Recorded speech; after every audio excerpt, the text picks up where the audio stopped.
안녕하십니까? 행복한 안식일입니다. 축복의 이 안식일 하나님의 전에 함께 하신 여러분 모두를 진심으로 환영합니다. 우리의 마음을 하늘 금도성 예루살렘으로 향하게 해주신, 음악으로 하나님께는 영광을 돌려주시고 우리 모두에게 감동을 주신 찬양대 여러분 모두에게 진심으로 감사를 드립니다.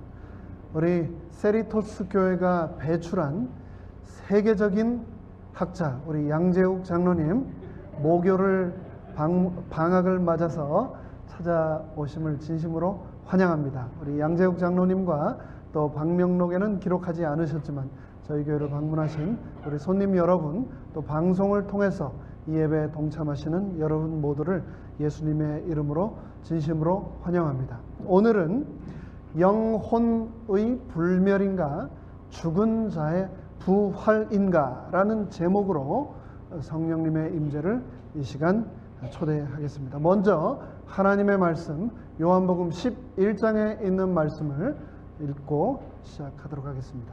예수께서 가라사대 나는 부활이요 생명이니 나를 믿는 자는 죽어도 살겠고 무릇 살아서 나를 믿는 자는 영원히 죽지 아니하리니 이것을 내가 믿느냐. 아멘. 아멘. 미국 매사추세츠 공과대학 테크놀로지 리뷰라고 하는 잡지가 지난 2월 11일 이곳 미국에서 소비자 의뢰 유전자 검사를 받은 사람이 곧 1억 명을 넘을 것이다 라고 전망했습니다. 이 언론에 따르면 올해 미국 유전자 검사 업체인 Ancestry DNA, 또 23andMe, MyHeritage라고 하는 이런 업체들을 통하여서 소비자가 1230만 명 유전자 검사를 분석했고 또 이 규모가 올해는 2650만 명까지 늘어날 전망이라고 합니다. MIT 테크놀로지 리뷰는 이런 증가 추세가 계속된다면 이용자 수가 향후 2년 내에 미국 안에서 1억 명을 넘어설 것이다 라고 했습니다. 이민자의 나라, 또 미국에서 요즘 미민자의 나라라고 하는 이 미국에서 요즘 조상 찾기, DNA를 통해서 뿌리 찾기 열풍이 불고 있습니다. 흑백 간의 갈등, 이민자와 기득권층 간의 갈등의 골이 깊어지고 있는 이 사회에서 미국인들은 나는 과연 누구인가? 라고 하는 질문에 대해 목말라 하고 있습니다. 일전에 노스캐롤라이나를 방문했을 때 한국 책자를 들고 있는 저에게 한 백인 청년이 다가와서 저보고 한국 사람이냐? 라고 물으면서 자기도 4분의 1 한국 사람이다. 그러니까 하프 코리안이 아니고 쿼터 코리안이라고 저에게 자기 나름의 한국 뿌리를 기억하며 자랑스러워하며 또 반감을 저에게 표현했던 그것을 저 기억하고 있습니다. 뿌리를 기억한다는 것 굉장히 중요한 겁니다. 나는 누구인가 라는 것을 알지 못하고서 나를 사랑한다는 것은 불가능하기 때문입니다. 근데 혈통적으로 뿐만 아니라 신앙적으로도 나의 조상을 기억한다라는 것은 굉장히 중요합니다. 나는 왜 재림교인인가? 나의 신앙은 어디에서 왔는가에 대한 답을 갖지 못한다면, 나의 믿음의 정체성을 얻지 못한다면 이 교회를 사랑할 수도 이 교회를 지킬 수도 없기 때문입니다.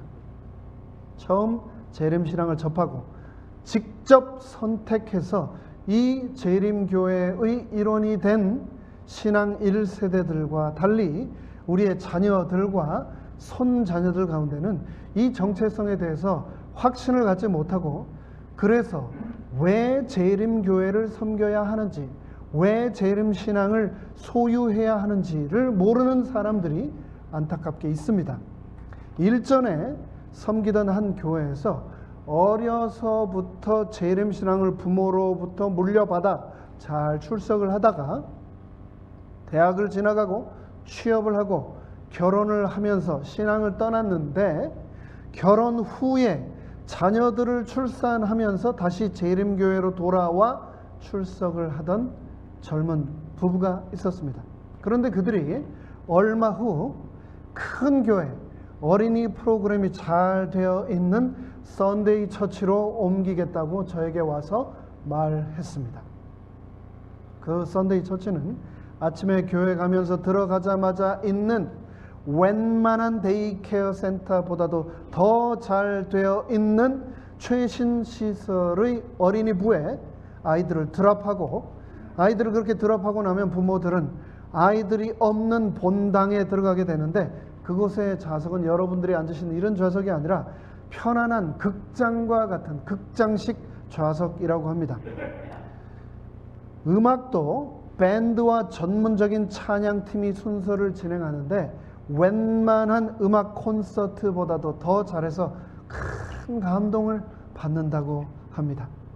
게다가 목사님의 설교도 마음의 부담을 전혀 주지 않는 편안하고 재미있고 양심의 가책을 전혀 주지 않는 그런 메시지를 준다는 겁니다. 그렇게 예배를 마치고 나면 교회 러비에 있는 커피숍에서 커피를 마시면서 여유롭게 아이들이 없는 Child Free Sunday, 아이들이 없는 자유로운 주말을 보낼 수 있는데, 굳이 이렇게 작고 불편하고 영세하고 남들이 한결같이 말하는 이단인 재림교회에 내가 왜 꼭 나와야 합니까?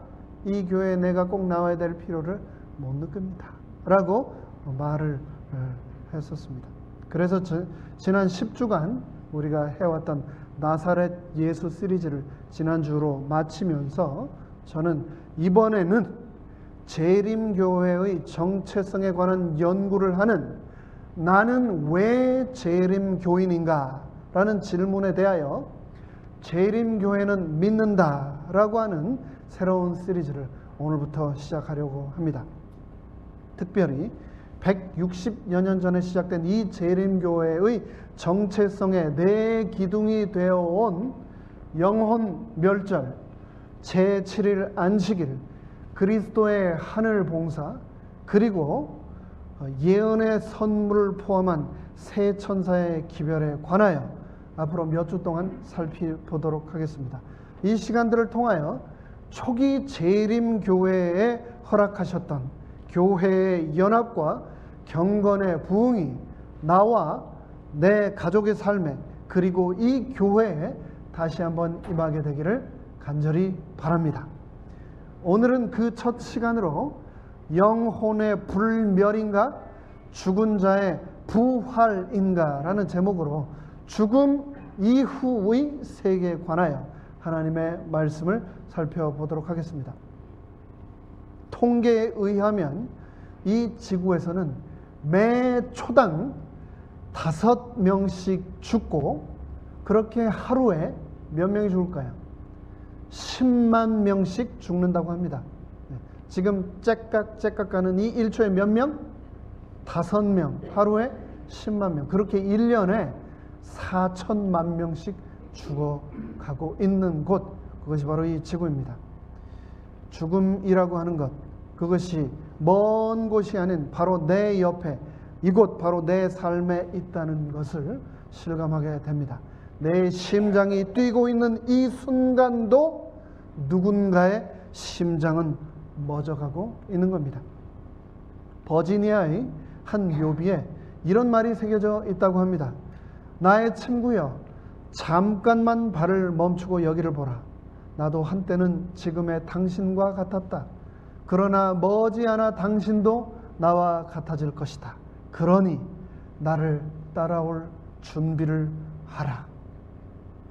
그런데 그것을 지나가던 한 행인이 그 묘비를 보고 이렇게 보태서 적었다고 합니다.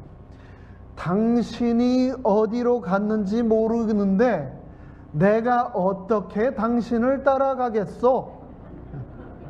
따라올 준비를 하라는데 어디로 갔는지 우리가 알 길이 없습니다.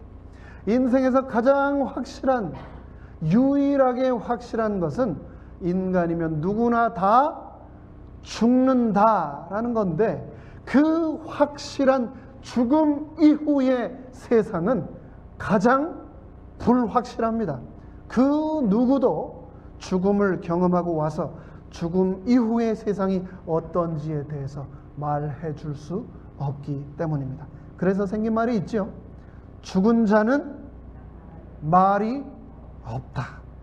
그래서 죽음 이후의 세상에 관하여 얼마나 많은 이론이 이 세상에 난무하고 있는지 모릅니다. 그러나 너무나도 다행스럽게 예수 그리스도를 개인의 구주로 영접한 우리는 하나님께서 주신 선물인 성경이 있고, 그 성경을 통해서 우리는 죽음 이후의 세상에 관하여 분명히 알 수 있습니다. 그러나 우리에게 성경이 있음에도 불구하고 얼마나 비성서적이고 미신적이고 이교적인 믿음이 오늘날의 그리스도인들의 삶에 젖어 들어와 있는지 모릅니다. 죽으면 우리의 몸으로부터 영혼이 분리되어 바로 천당이나 지옥에 간다. 천당이나 지옥에 가지 않으면 연옥에 가서 심판을 기다린다. 죄인들은 영원히 꺼지지 않는 지옥불에서 죽지도 못하고 영원히 고통받는다라는 전혀 성경에 근거하지 않은 믿음들을 놀랍게도 대부분의 기독교인들은 지금 소유하고 있습니다. 재림교회는 하나님의 말씀인 성경에 근거하여 첫째, 죽음 이후의 영혼의 존재를 믿지 않습니다. 둘째, 영원한 불의 형벌의 장소인 지옥을 믿지 않습니다. 셋째, 귀신의 존재를 인정하지만 귀신이 죽은 자의 영혼이라고 믿지 않습니다. 그리고 마지막으로 의인과 악인이 모두 부활하여 의인은 영생으로 들어가고 악인은 영원한 지옥이 아닌 영원한 죽음에 들어간다고 믿습니다. 즉 재림교회는 영혼의 불멸이 아니라 몸의 부활을 믿습니다. 이에 대하여 이 시간 성경 본문 통하여 하나씩 그 증거들을 찾아가며 다시 한번 확인하도록 하겠습니다. 지난주 7월 10일 수요일 오후 3시 30분 저희와 함께 하셨던 박한배 집사님께서 세들백 메모리얼 메디컬 센터에서 주안에서 잠드셨습니다. 사랑하는 가족들과 교우들이 지켜보는 가운데 눈을 감으셨습니다. 이제 다음 주 목요일 저녁 그리고 일요일 오전에 추모 예배와 학원 예배가 진행되겠습니다. 피 한 방울 섞이지 않았지만 우리는 예수 그리스도를 통하여서 한 가족입니다. 한 형제와 자매입니다. 한 형제와 자매 가족된 우리의 특권이자 의무는 함께한 성도들과 함께 기뻐할 때 그 기쁨에 함께 동참하고 슬퍼할 때 함께 눈물을 흘리는 것입니다. 한 분도 빠짐없이 고인의 마지막 길에 함께 하셔서 유족들을 위로해 주시고 용기 주시면 감사하겠습니다. 한국은 수많은 문화와 종교가 섞여서 언어와 사고가 자리를 잡은 나라입니다. 그래서 본의 아니게 의미를 정확하게 알지 못하고 용어들을 잘못 사용하는 경우가 있습니다. 누군가 돌아가시면 우리는 흔히 삼가 고인의 명복을 빕니다 라는 말을 하는데, 여기서 명복이 여러분 뭔지 아십니까? 명복이라고 하는 말은 정확하게 불교에서 온 말인데, 불교에서는 사람이 죽으면 명부라고 하는 곳에 가는데, 이 명부에는 사후 세계를 다스리는 염라대왕이 살고 있고 죽은 사람은 그곳에서 심판을 받게 된다고 믿습니다. 이 명복을 빈다는 말은 죽은 사람이 이 명부에 가서 염라대왕으로부터 복된 심판을 받아 극락에 가게 되기를 기원한다라고 하는 말로서 전혀 기독교적 성서적인 말이 아니다라는 것을 우리가 알고 사용해서는 안 되겠습니다. 상을 당한 아내를 우리는 고인 누구누구의 미망인이라고 하는데, 이 미망인이라고 하는 단어도 고대 왕이나 귀족이 사망했을 때 처자와 노비를 함께 매장하던 순장 제도에서 비롯된 말입니다. 미망인은 남편이 죽었기 때문에 순장 제도에 따라 마땅히 죽어야 하지만 아직 죽지 않고 죽음을 기다리고 있는 살아있는 사람이라는 뜻입니다. 그러므로 기독교 장례 용어로서는 쓸 수 없는 말입니다. 여러분, 예수천당 불신지옥이라는 말 들어보셨죠? 이 말을 통해서 많은 그리스도인들이 죽으면 우리가 천당에 간다고 말하고 또 믿고 있는데요. 천당 혹은 천상이라는 말은 부처의 지위에 오르지 못한 사람들이 가는 곳인데, 극락에 올라가지 못했기 때문에 윤회의 굴레를 벗어나지 못한 상태에 머무는 곳, 그것이 바로 천상 혹은 천당이라고 불교에서 말하고 있습니다. 명백히 기독교의 천국과는 완전히 다른 말이라는 것을 우리가 기억하고 이 또한 사용해서는 안 되겠습니다. 근데 이게 전부가 아닙니다. 얼마나 많은지 모릅니다. 그런데 이런 이 비기독교적인 용어들이 아무런 저항감 없이 기독교인들에게 잘못 사용되고 있는 것처럼 인간의 죽음 이후의 세계, 즉 몸은 죽어도 영혼은 죽지 않고 불멸한다는 성경 그 어디에도 근거하지 않은 잘못된 이교적 믿음이 어디에서 기원했는지도 모른 채 아무도 저항감 없이 거의 대부분의 기독교인들에게 믿겨지고 있다는 것은 얼마나 놀라운 사실인지 모르겠습니다. 재림교회는 하나님의 말씀인 성경에 근거하여 죽음 이후에 육체와 분리된 영혼의 존재를 믿지 않는다고 말씀드렸습니다. 왜냐하면 성경은 인간의 죽음에 대하여 끊임없이 반복해서 죽음은 죽은 자의 상태는 잠든 자의 상태와 같다라고 말하고 있기 때문입니다. 성경 처음부터 끝까지 그 어떤 말씀도 인간은 죽음 직후에 육체와 분리되어 영혼이 곧바로 천국에 가서 불멸한다고 말하고 있지 않습니다. 예수님께서는 사랑하는 친구 나사로의 죽음에 관하여 요한복음 11장에서 다음과 같이 말씀하셨습니다. 가라사대 나의 친구 나사로가 잠들었도다. 그러나 내가 깨우러 가노라. 그 이야기를 듣고 제자들이 가로되 주여 잠들었으면 낫겠습니다. 예수는 그의 죽음, 나사로의 죽음을 가리켜 말씀하신 것이라. 이에 예수께서 밝히 이르시되 나사로가 죽었느니라. 나사로의 죽음을 정확하게 잠으로 예수님께서는 정의하셨습니다. 예수님께서는 죽어서 나흘이나 된 친구 나사로를 그가 죽어서 곧바로 천국에 갔다거나 지옥에 갔다고 말씀하지 않으시고 잠들었다라고 말씀하셨습니다. 죽음의 상태가 잠과 같이 아무것도 모르는 상태라고 말씀하신 겁니다. 만약에 나사로가 죽자마자 그가 몸으로부터 영혼이 분리되어 바로 천국에 갔다면 혹은 지옥에 갔다면 이 세상보다 훨씬 좋은 천국에 만약에 갔다면 그 천국에서 질병으로 고통받지 않고 편안히 쉬고 있을 텐데 그런 나사로를 굳이 이 세상으로 다시 끌어내릴 필요가 없었을 텐데 예수님께서는 나사로를 다시 잠인 그 죽음에서 다시 살려 일으켜 세우셨습니다.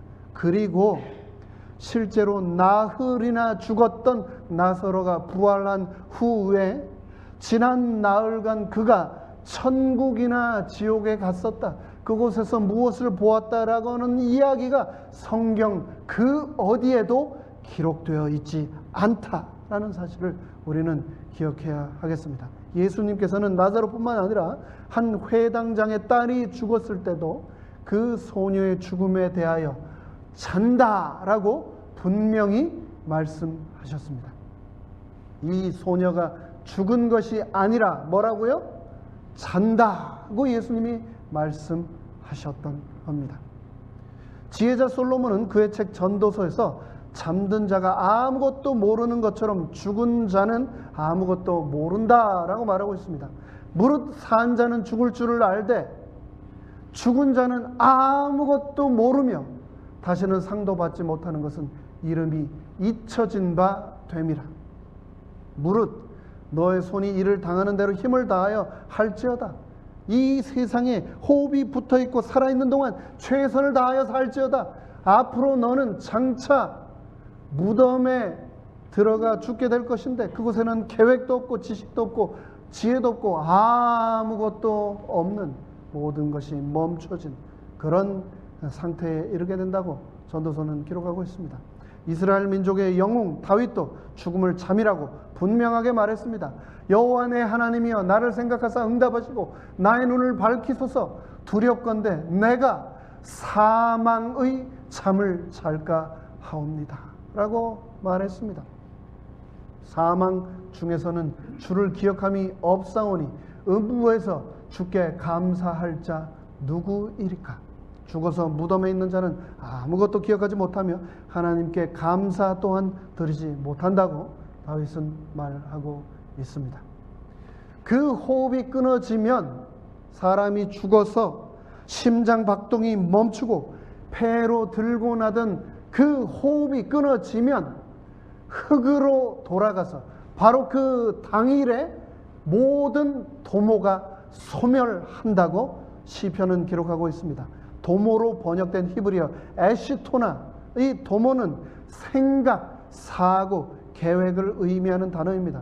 우리가 죽어서 우리의 영혼이 육신으로부터 분리되어 바로 천국에 가게 된다면, 그래서 그곳에서 천국을 즐기며 살게 된다면 우리의 생각과 사고와 계획이 완전히 소멸되어 아무것도 모른다고 결코 말할 수 없을 것입니다. 사람은 죽으면 천당이나 지옥에 가는 것이 아니라 뭐라고요? 사람은 죽으면 소멸되나니 그 기운이 끊어진 즉 그가 어디 있느냐. 욥은 사람이 죽으면 분명히 소멸된다 라고 말하고 있습니다. 이를 기이 여기지 말라. 무덤 속에 있는 자가 다 그의 음성을 들을 때가 오나니 선한 일을 행하는 자는 생명의 부활로, 악한 일을 행한 자는 심판의 부활로 나오리라. 죽음은 잠이며 그 긴 잠 후에 예수님이 이 땅에 다시 오실 때 무덤 속에 잠자고 있던 모든 이들이 부활에 동참할 것이다 라고 성경은 말하고 있습니다. 그렇다면 사람이 죽은 후에도 영혼은 죽지 않고 불멸불사한다는 이 영혼 불멸 사상은 도대체 어디에서 온 걸까요? 성경 그 어디에도 없는 이 사상을 왜 이 세상의 대부분의 기독교인들은 믿고 있는 걸까요? 영혼 불멸 사상은 이집트의 미이라, 플라톤의 헬라 철학, 이슬람의 영원 지옥설, 힌두교와 불교의 윤회설, 일본의 신도교, 한국의 유교와 무속신앙에 이르기까지 기독교를 제외한, 성경을 제외한 세계 곳곳에 편만한 이교 사상인데, 헬라 철학에 물든 로만 카톨릭은 물론이요 대부분의 개신교에도 지금 침투해 있으며 다음과 같은 세 가지 치명적인 오류 때문에 그 오류로 인해서 순수한 기독교 신앙을 파괴하고 있습니다. 첫째, 영혼 불멸설은 영원 지옥설의 모체가 되며 하나님의 성품을 왜곡시킵니다. 영혼 불멸설은 수많은 악인의 영혼이 지옥불 속에서 영원한 세월 동안 죽지 않고 고문과 고통을 당한다라고 주장하므로 궁극적으로는 사랑의 또 공의의 하나님을 히틀러나 스탈린보다도 더 잔인하고 진시황보다도 더 무자비한 우주 역사상 찾아볼 수 없는 잔인한 폭군으로 하나님을 전락시킵니다. 이것은 자신이 창조한 생명체들을 사랑하는 하나님의 본성에 명백히 위배됩니다. 하나님께서는 우리를 이 세상에 태어나게 하시고 사는 동안 수많은 고통과 질병과 사고에 시달리게 하시고 그것도 부족해서 자신에게 순종하지 않은 자들을 영원한 고통을 받게 하려고 창조하셨다라고 하는 주장은 사랑의 하나님이라고 하는 그분의 성품과 결코 조화를 이룰 수 없습니다. 또 내가 보니 죽은 자들이 물온대수하고 그 보좌 앞에 섰는데 책들이 펴있고, 우리가 부활한 후에 보니 그 보좌 앞에 책들이 펴있고 또 다른 책이 펴있으니 곧 생명책이라. 죽은 자들이 자기 행위를 따라 자기의 죄값만큼 그 책에 기록된 대로 심판을 받으니 각 사람이 자기의 행위대로 심판을 받고 사망과 음부도 불못에 던지니 이것은 둘째 사망 곧 불못이라고 성경은 말합니다. 예수님께서 모든 죽음에 잠든 인류를 부활시킨 후 심판을 하실 것이다. 그 심판에서 각 사람이 자기의 행위대로 심판을 받고 불못에 던지는데 그것이 바로 지옥이다.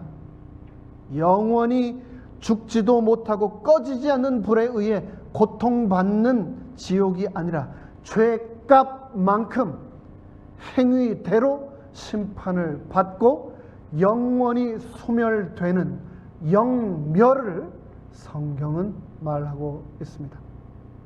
둘째, 영혼 불멸설은 부활신앙을 부인하기 때문에 결코 영혼 불멸설은 우리가 믿을 수 없습니다.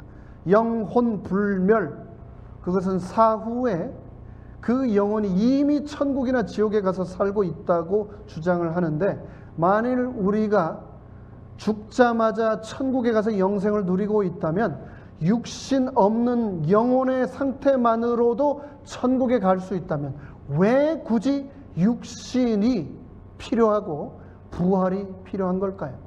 영혼이 불멸한다면 부활이 필요 없는 겁니다. 셋째, 영혼 불멸설은 기독교 핵심, 기독교 복음의 핵심인 그리스도의 재림을 불필요하게 만듭니다. 죽자마자 바로 천국에 가고 혹 지옥에 가서 살게 된다면 왜 예수님이 이 땅에 다시 오셔야 합니까?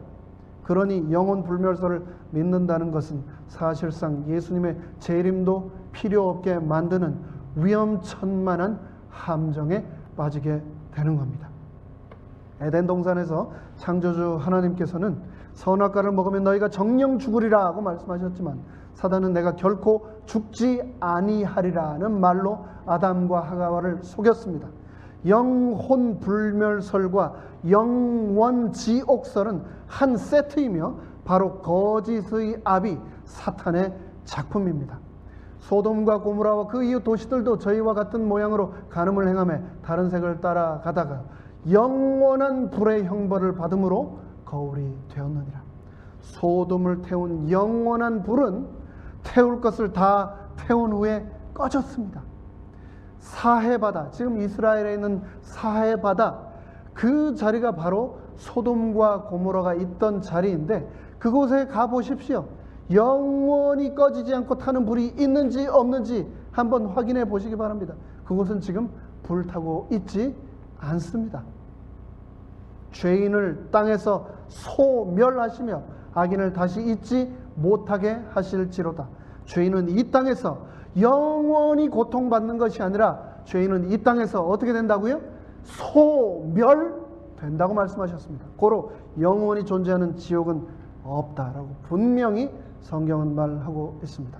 성경은 죄의 삭은 영원한 고통이 아니라 죄의 삭은 뭐라고요?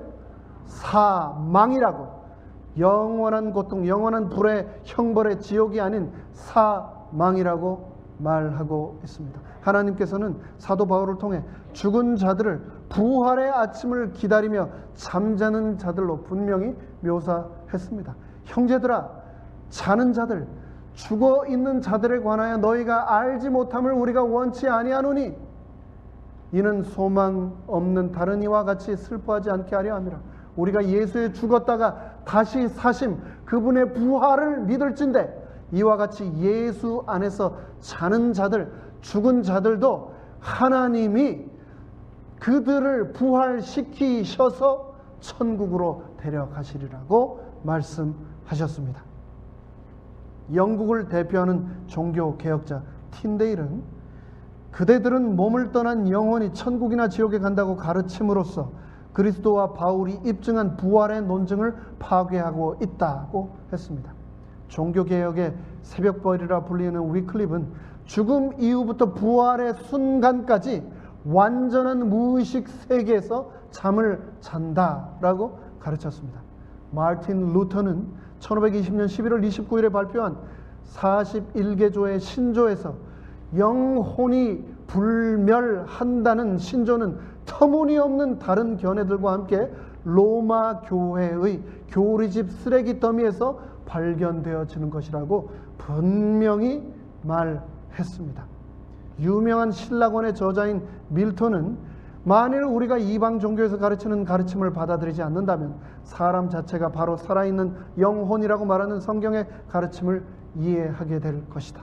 사람은 본질적으로 합성되거나 분리될 수 없는 존재이며 많은 사람들이 생각하는 것처럼 두 개의 다른 존재, 즉 영혼과 몸이 합쳐져서 만들어진 그런 존재가 아니다라고 말했습니다. 오늘 제가 드리는 이 말씀의 제목, 영혼의 불멸이냐 죽은 자의 부활이냐 인데요, 이것은 1958년도에 현대신학과의 굴지의 학자로 꼽히는 독일 사람 오스카 쿨만, 그 사람이 쓴 논문의 제목입니다. 장로교 신학자이자 철학자였던 그는 다음과 같이 말했습니다. 죽은 자의 부활에 대한 그리스도 교회의 소망과 영혼 불멸에 대한 헬라 사상 사이에는 근본적인 차이가 있다. 완전히 다르다. 신약에는 영혼의 불멸이냐 죽은 자의 부활이냐라는 질문에 대하여 대답이 명백하게 기록되어 있다. 철학자인 소크라테스와 플라톤의 영혼 불멸에 대한 가르침은 결코 신약의 가르침과 조화될 수 없다. 성경에 어긋나는 신앙은 그리스도교의 신앙이 아니다. 감정이나 심리가 성경을 대신해서는 안 된다 라고 말했습니다. 이제 말씀을 마무리하겠습니다. 오늘날 많은 그리스도인들은 영혼의 불멸을 믿는다고 하면서 영원히 죽지 않는다고 말하면서 동시에 부활을 믿는다고 합니다. 그런데 생각해 보십시오. 어떻게 죽지 않고 다시 살아날 수 있겠습니까? 영혼이 불멸하면 결코 부활이 없다는 것을 우리는 기억해야 하겠습니다. 분명 이것은 오류입니다.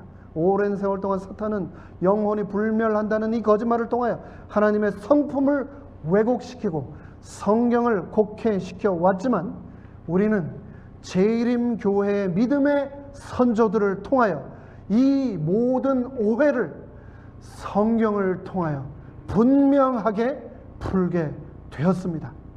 데살로니가서전서 4장은 다음과 같이 말합니다. 주께서 호령과 천사장의 소리와 하나님의 나팔로 친히 하늘로 쫓아 강림하시리니 그리스도 안에서 잠들어 죽은 자들이 먼저 일어나고 부활하고 그 후에 우리 살아남은 자도 저희와 함께 구름 속으로 끌어올려 공중에서 주를 영접하게 하시리니 그리하여 우리가 항상 주와 함께 영원히 천국에서 살게 될 것이라고 약속하셨습니다. 예수 그리스도는 부활의 주체이시며 재림의 주인이십니다.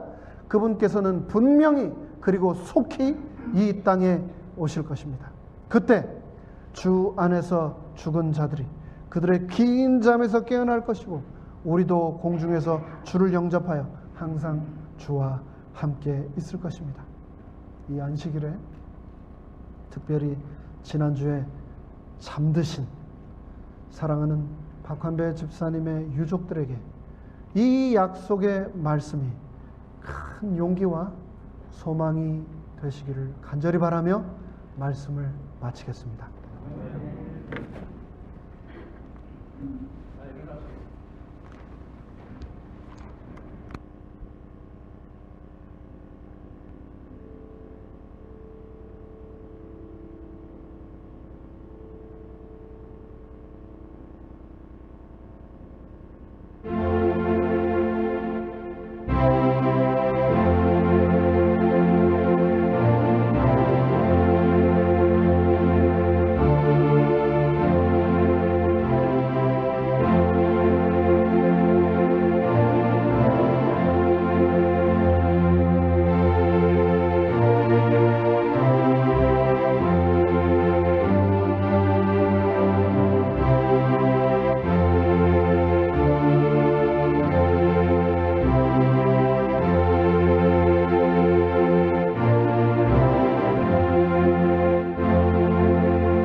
하늘에 계신 저희들의 아버지 하나님, 우리를 축복하셔서 우리 믿음의 선조들이 발견한 가장 성서적이고 가장 온전히 하나님을 이해할 수 있는 재림